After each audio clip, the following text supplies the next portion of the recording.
Some people say that mass immigration into the United States can help reduce world poverty.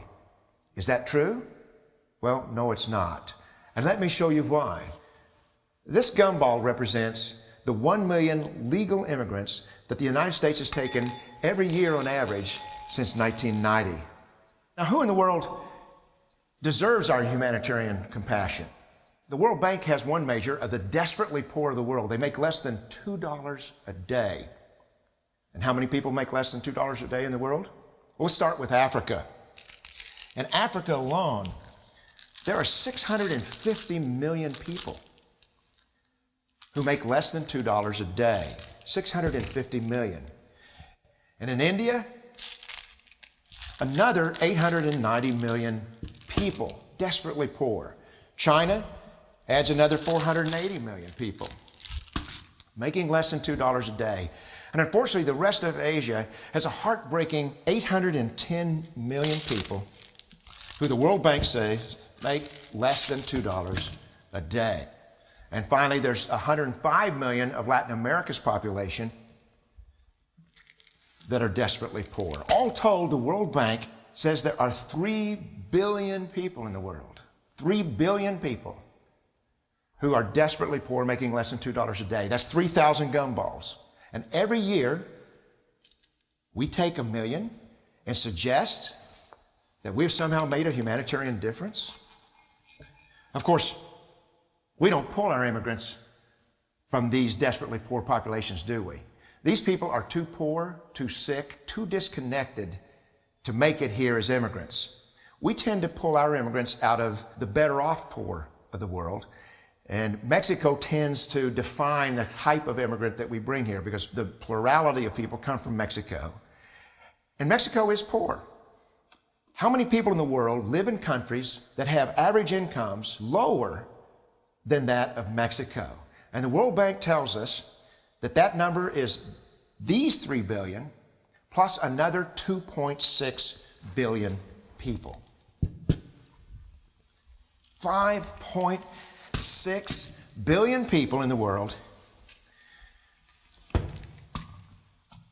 who live in countries with average incomes below that of Mexico. That's 5,600 gumballs. And so what is it that the elites are telling us? They're telling us that when we take this 1 million immigrants,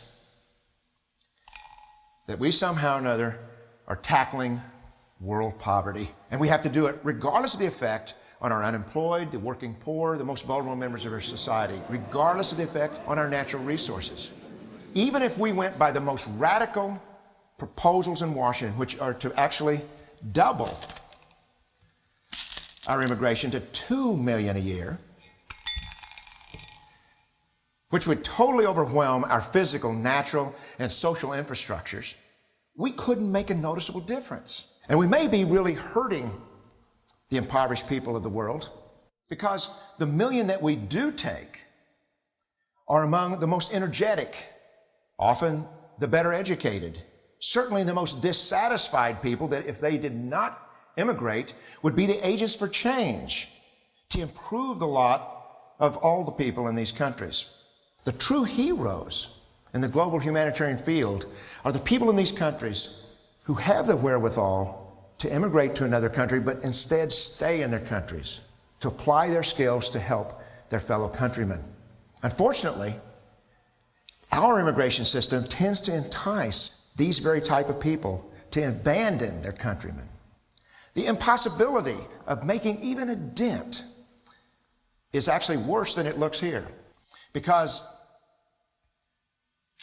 last year, when we took 1 million immigrants, these countries added, births over deaths, 80 million more people into the impoverished populations. And this year, Congress is bringing in 1 million legal immigrants. And this year, according to the United Nations, these countries are expected to add another 80 million people. And next year, you can be quite sure that Congress, unless stopped by the American voters, will bring in another 1 million immigrants. And these countries, unfortunately, will be adding another 80 million people. into these impoverished nations. We could take 5 million a year, but we'd never get ahead of what's happening in these countries. Not in this century. Don't you see? Immigration can never be an effective or significant way to deal with the suffering people of the world. They have to be helped where they live. 99.9% of them will never be able to immigrate to a rich country. There's no hope for that. They have to bloom where they're planted. The only place that 99.9% of these people can be helped is where they live. Let's help them there.